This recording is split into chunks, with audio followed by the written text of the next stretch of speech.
हरे कृष्णा। कैसे हो आप सभी लोग? आशा करती हूँ आप सभी परम मंगल में होंगे, स्वस्थ होंगे, अच्छे होंगे। सबसे पहले आप सभी को नवरात्रि की अनंत अनंत शुभकामनाएं। नवरात्रि अपने विश्राम की तरफ चल रही है, मतलब नवरात्रि खत्म होने वाली है। और ये क्वेश्चन मुझसे बहुत ही ज्यादा बार पूछा जा रहा है, नवरात्रि में क्या अष्टमी नवमी एक ही दिन है? अगर हम लोग अष्टमी पूछते हैं तो हमें सप्तमी का व्रत कब करना है, और अगर हमारे घर पे नवमी पूजी जाती है तो हमें अष्टमी का व्रत कब करना है? कन्या पूजन हम लोगों को कब करना है? रामनवमी का व्रत कब करना है? और आपके नवरात्रों के व्रत का पारण आपको कब करना है? चलो बेटा, व्हाट आर यू डूइंग? जाओ। नवरात्रों के व्रत का पारण कब करना है? तो मुझे लगा पूरी डिटेल बता दूं। पंचांग से मैंने ना एकदम तारीख नोट कर ली। अब कल है 25 तारीख, तो 25 तारीख को आपको 2 बजे तक तो सप्तमी तिथि रहने वाली है। 25 तारीख को 2 बजे तक सप्तमी तिथि रहने वाली है, और वहीं 25 तारीख को 2 बजे के बाद अष्टमी तिथि हो जाएगी। ठीक है ना? अब जिन लोगों को भी जिनके घर पे अष्टमी पूजी जाती है, बेसिकली मेरे घर पे अष्टमी पूजी जाती है, मेरे ससुराल में, ठीक है ना, तो जिनके घर पे भी अष्टमी पूजी जाती है और जो लोग सप्तमी का व्रत रखेंगे वो 25 तारीख को रखेंगे, यानी कि कल रखेंगे, और 26 तारीख को वो अपनी अष्टमी का पूजन कर देंगे। ठीक है ना? अब जिनको अष्टमी का व्रत रखना है और 9वीं पे कन्या पूजन करना है, वो कैसे करेंगे? 26 तारीख को मैं आपको बता रही हूँ। 26 तारीख को आपको सुबह सुबह 11:30 बजे तक अष्टमी तिथि मिल रही है, तो मेक श्योर आपको 26 तारीख को जो लोग अष्टमी पे कन्या पूजन करते हैं वो 12 बजे तक एनी हाउ कन्या पूजन कर ले। अब जो लोग अष्टमी का व्रत रखेंगे वो कब रख रहे हैं? ओबियसली बात है कि अष्टमी का व्रत आपको 26 तारीख को रखना है। और फिर अब हम लोग कन्या पूजन कब करें? क्योंकि अष्टमी तिथि जो प्रारंभ हो रही है वो 26 तारीख को, तो 26 तारीख को अष्टमी तिथि विश्राम हो जाएगी 12 बजे के आसपास। ठीक है? 12 बजे के आसपास अष्टमी तिथि विश्राम हो जाएगी, और उसके बाद नवमी तिथि का प्रारंभ हो जाएगा। और नवमी तिथि जो है वो 27 तारीख को 10 बजे के आसपास विश्राम हो जाएगी। मतलब 26 तारीख को अष्टमी और नवमी दोनों बनाई जाएंगी। अगर आप लोगों को कन्या पूजन करना है, नवमी वाले लोग भी कन्या पूजन या तो 27 तारीख को सुबह 10 बजे से पहले कर लीजिए। 27 तारीख को 10 बजे से पहले ही आपको कन्या पूजन करना पड़ेगा। अगर 10 बजे के बाद करते हो, क्योंकि कहीं शास्त्रों में ऐसा वर्णन आया है, कन्या पूजन 9 दिनों में होता है। और मैं तो यही कहती हूँ कि भैया 26 तारीख को क्यों नहीं करते? 26 तारीख को करना बहुत जरूरी है। 26 तारीख को 10 बजे से 5-10 मिनट ज्यादा भी हो गए तब भी आपकी नवमी तिथि खत्म हो गई, नवरात्र तो खत्म हो गए। उसके बाद तो आपकी 27 तारीख को 10वीं तिथि लग जाएगी। अब 10वीं तिथि पर कन्या पूजन नहीं होता। हाँ, 10वीं तिथि पे व्रत का पारण होता है, लेकिन कन्या पूजन नहीं होता।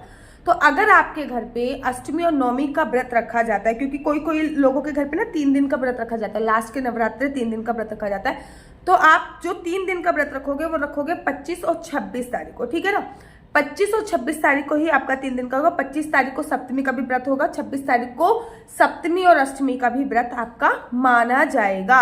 अच्छा, 27 तारीख को आपको रामनवमी का व्रत रखना है। रामनवमी इस बहुत पावरफुल व्रत होता है। मैं नवरात्रों की बात नहीं करी, नवरात्रों के तो व्रत का पारण आपका 27 तारीख को हो ही जाएगा, लेकिन 27 तारीख को जो व्रत रखा जाएगा वो रामनवमी का व्रत होगा। और ऐसा शास्त्रों में वर्णन आया है कि रामनवमी पे अगर हम अन्न खा लेते हैं तो हमें 100 एकादशी पे अन्न खाने का फल प्राप्त हो जाता है। तो आपको ऐसा बिल्कुल भी नहीं करना है। तो अष्टमी का व्रत आप लोगों का रखा जाएगा, वो मैंने आपको बता दिया कि अष्टमी का व्रत आप लोगों का 26 तारीख को रखा जाएगा। ठीक है? और 27 तारीख को या तो 10 बजे से पहले आप लोग कन्या पूजन कर लीजिए। बेसिकली मैं आपको एडवाइस करूंगी कि आप 26 तारीख को ही कन्या पूजन कर लीजिए। 26 तारीख को कन्या पूजन आप 11:30 बजे के बाद ही कीजिएगा। जब आप 11:30 बजे के बाद कन्या पूजन करेंगे तो कुछ बातों का ध्यान रखना है। 11:30 बजे के बाद नवमी तिथि पे आपका कन्या पूजन होगा। That is very very good. तो नवमी तिथि पे ही कन्या पूजन शास्त्रों में बताया गया है कि आप नवमी तिथि पे कन्या पूजन बहुत अच्छी तरीके से कर सकते हैं। अब आपको अपने व्रत का पालन कब करना है? देवी भागवत में एक प्रसंग आता है और उसमें ये लिखा गया है कि नवरात्रि के जो व्रत का पारण होता है वो 10वीं तिथि पे होता है। तो व्रत का जो पारण होगा वो आपका 27 तारीख को होगा, और 27 तारीख को भी आपका जो व्रत का पारण करना है आपको वो नवमी तिथि खत्म होने के बाद, मतलब सुबह सुबह 10:06 के बाद ही करना है। मोटा मोटा 10 बजे के बाद आपको करना है। लेकिन हरिण्य सिंधु वगैरह में ऐसा वर्णन है कि नवमी तिथि पे ही व्रत का पारण हो जाता है। लेकिन नवमी तिथि पे अगर हम अन्न खा लेते हैं तो रामनवमी का व्रत भी हमारा खंडित हो जाएगा। और नवरात्रि के 9 दिन के व्रत भी हमारे खंडित। 27 तारीख को आपको अपने व्रत का पारण करना है। अष्टमी वाले लोग कन्या पूजन कब करेंगे? जिनको अष्टमी पे कन्या पूजन करना है वो आप 12 बजे से पहले 26 तारीख को करोगे। जिनको नौमी का कन्या पूजन करना है वो 12 बजे के बाद 26 तारीख को करें। कन्या पूजन केवल 26 तारीख को ही करोगे तो बेस्ट माना जाएगा। कन्या पूजन नौमी वाले लोग जो नौमी वाले दिन करते हैं वो भी 26 तारीख को दोपहर को 12 बजे के बाद। जो अष्टमी वाले लोग करेंगे वो 12 बजे से पहले करेंगे। तो पूरी बात आपका क्लियर होगी। अब व्रत का पारण हमको कब करना है? व्रत का पारण पूरे 9 दिन निकलने के बाद 10वीं तिथि पे किया जाता है। तो व्रत का पारण आप लोग 27 तारीख को करोगे। 10 बजे के बाद आपको व्रत का पारण करना है। हवन कब करना है? हवन आप 26 तारीख को करोगे तो बहुत ही सर्वोत्तम है। नहीं तो 27 तारीख को सुबह सुबह भी अगर आप हवन करते हो तो भी बहुत सर्वोत्तम माना जाता है। मैं तो रोज ही हवन करती हूँ, तो मेरा तो छोटा सा हवन होना है, तो मैं सुबह 27 तारीख को सुबह सुबह भी हवन करती हूँ। ऐसा नहीं कि 26 तारीख को आपने पूजा अर्चना वंदना कर ली तो 27 तारीख को आपको चौकी हटा देनी। देखो 27 तारीख को आप सुबह माता रानी की पूजा अर्चना वंदना करोगे। उसके बाद फिर 10 बजे के बाद हनुमान जी का रोट बनाओगे, क्योंकि माता रानी पूजा अर्चना वंदना, जैसे कि आप वैष्णो देवी जाते हो, वैष्णो देवी जाने के बाद आपने देखो भैरव बाबा के जब तक हम दर्शन नहीं करते तब तक वैष्णो देवी की जो यात्रा होती है वो आधी अधूरी मानी जाती है। वैसे ही अगर हमने नवरात्रों के बाद अगर 10वीं तिथि पर हनुमान जी की पूजा अर्चना वंदना नहीं करी तो हमारा जो व्रत होता है वो आधा अधूरा माना जाता है। तो पूरा संदेह आपका क्लियर हो गया। सप्तमी का व्रत कब रखा जाएगा? 25 को। अष्टमी का व्रत कब रखा जाएगा? 26 को। कन्या पूजन कब होगा? 26 को।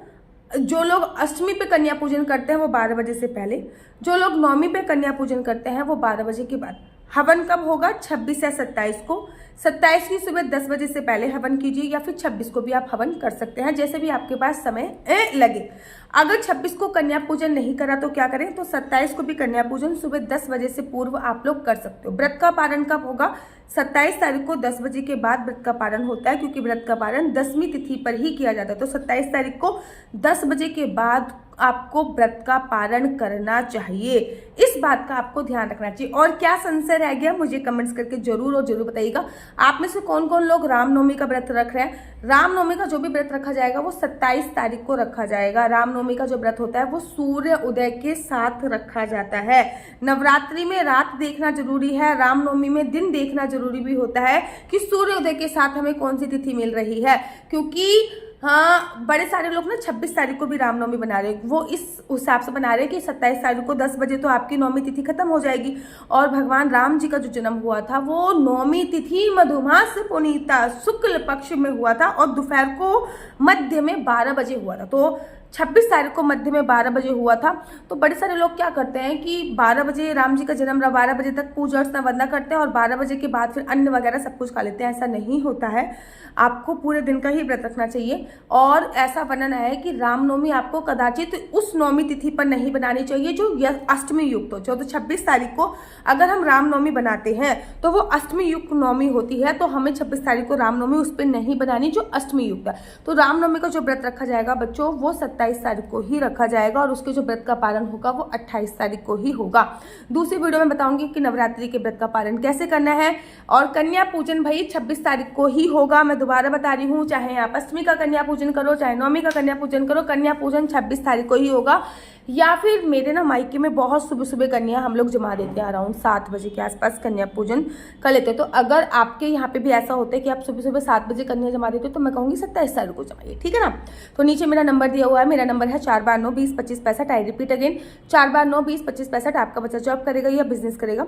बिजनेस करेगा तो किस फील्ड में बिजनेस करेगा, जॉब करेगा तो किस सेक्टर में जॉब करेगा, क्या है आपके बच्चे का लकी नंबर, क्या है आपके बच्चे का लकी कलर, क्या कुंडली में राजयोग है या नहीं, कुंडली में संतान प्राप्ति का योग है नहीं, सभी जानकारी आप में से कुंडली के माध्यम से प्राप्त कर सकते हैं।